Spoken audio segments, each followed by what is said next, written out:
Let's talk some Georgia Bulldogs recruiting and bring on my guy, Rusty Mansell of Dogs HQ. Rusty, top 100 safety Peyton Woodward flipped his commitment from Georgia to Alabama.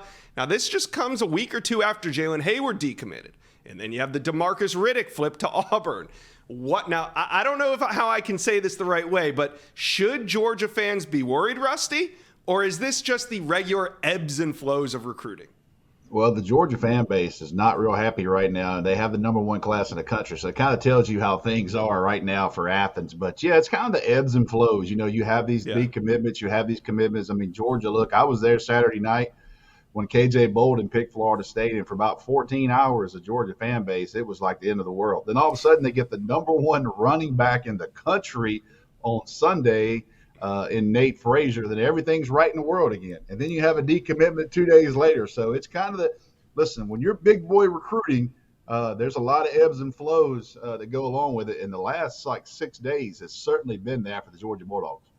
All right, let's go over to the state of Virginia where four-star linebacker Chris Cole has narrowed his list to a top 6 and set a decision date. He's going to announce his decision on September 10th. It's going to come down to Virginia Tech, Penn State, Georgia, Miami, USC, and Tennessee. But Rusty, break this down for me. Who are the true contenders in this recruitment? Let me set the scene.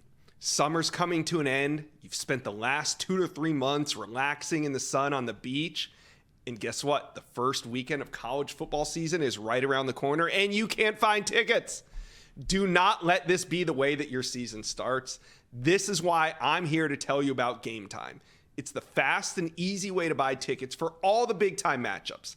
Game Time will get you to this year's biggest college football games with elite deals on last-minute tickets and the best price guarantee. Don't stress over getting into your favorite team's season opener or biggest rivalry game of the year. There's only so many big games, and you need to get these tickets at the best prices. Game Time is the place for last-minute ticket deals. Forget planning months in advance. Game Time has deals on tickets right up to the day of the event. Get exclusive flash deals on tickets on all the sports and entertainment events. Did you know Game Time also works for concerts?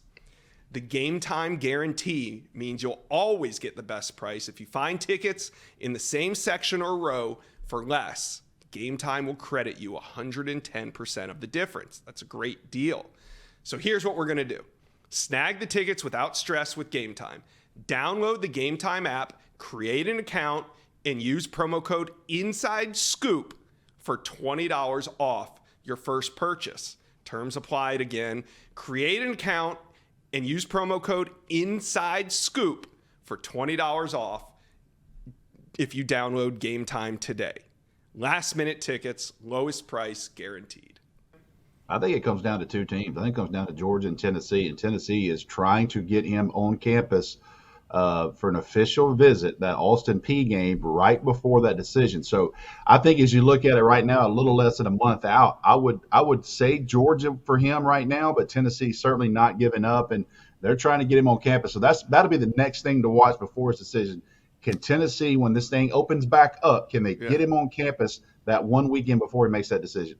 Yeah, it seems like it's more of a two-team race. At this point, if you're naming a top 6, Rusty, you know that we can always kind of dial it into 2 or 3 teams. It's never a true top 6. But we're on the cusp of another big decision. In just a few more days, on August 14th, 5-star defensive lineman Williams Nwaneri is going to announce his long-awaited decision. Rusty, who do you think the main players are, and which way you leaning right now? Well, you look at this thing, and if you look from the Oklahoma point of view, I think Oklahoma has some confidence. I think Tennessee thinks they're gaining a little bit of confidence, and I think Georgia feels like they're in this thing. I think the common theme here is I would have a hard time betting against Missouri right now. As we get down toward the end of this thing, they've done a great job with him in state. I know from the Georgia side of it, they had him on campus twice in June, one official and one unofficial.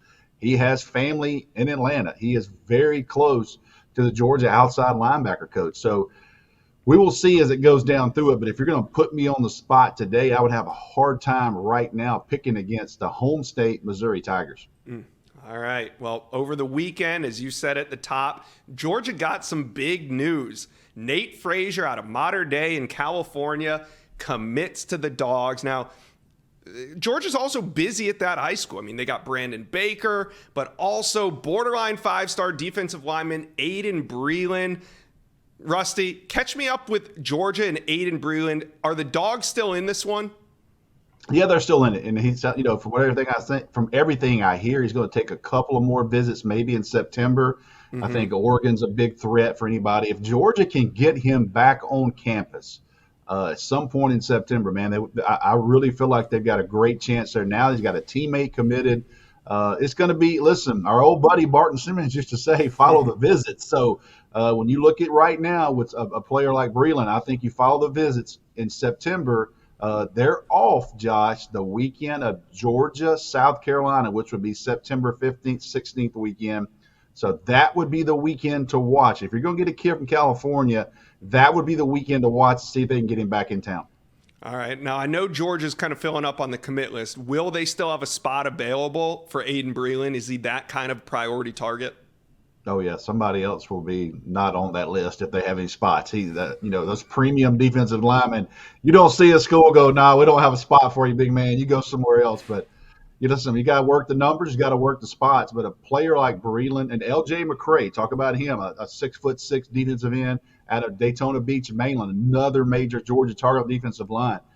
I don't know if they're going to get both of them, but if both want to commit to Georgia, they're going to have a spot. Making room for the good players. I like it. All right. Now, you were at a Buford announcement on Saturday. That was when KJ Bolden announced for the Seminoles, and there's another one coming up. 5-star defensive lineman Edric Houston is going to make his announcement soon. What's your read on his recruitment, Rusty? I think KJ and Edric both got together and figured out how to keep it from everybody. You don't tell colleges, you don't tell media, you don't tell anybody if you want that announcement buzz. But I do think Ohio State right now is a team to watch. Alabama certainly is in that mix too as well. So for a long time, just talking to Edric over the last year, every time I talk with him, he doesn't name a leader, but he always brings up Ohio State. They've done a really good job with him. So August 22nd, decision for him. And I tell you what, I went and watched him practice last week. And listen, Buford's got Division I players. They've got Power 5 players on offensive line. Nobody, and I mean nobody there could block Edric Houston. All right. Now, we've been talking a lot about UGA flips, but they've been going the other way. They've gone away from Georgia. So I wanted to ask you, is there anybody out there that you see Georgia trying to flip from another team? No, there's no doubt about it. KJ Bolden. I mean, they're not giving up. I think Georgia fans kind of waved the white flag on Saturday night. And listen, talking with KJ, talking with his family, I was there. I mean, it sounds like he's really strong. But we talked to KJ on Monday at the Corky Kell media luncheon, and the first thing he said was, I talked to Kirby on Sunday. I talked to Fran Brown. It's not like Georgia's going to give up. He is a major target. He's going to continue to be a major target, and they got the work cut out for him if they have any chance to flip him. Can they get him on campus? How many times can they get him on campus? It'll be a long way to December, but Georgia certainly has not given up on KJ Bolden. You just a player that good, 45 minutes from the house. Georgia didn't give up on Michael Williams. When he committed to USC, they stayed on him, eventually got him flipped. So We'll see. He seems strong with Florida State. They've done a really good job there. And we'll see if Georgia can get any crack again at KJ Bolden. They're going to keep trying. All right. Well, I know Dog fans were upset when he committed to Florida State, but hey, they're not out of it yet. There's a chance that down the road they could go for a late flip of KJ Bolden from Florida State. We'll see. All right, Rusty, thank you for stopping by today on the Inside Scoop. We appreciate you. Thank you, Josh. Thank you for watching. Make sure you smash that subscribe button for me. And remember to check out all the videos on the On3 YouTube page.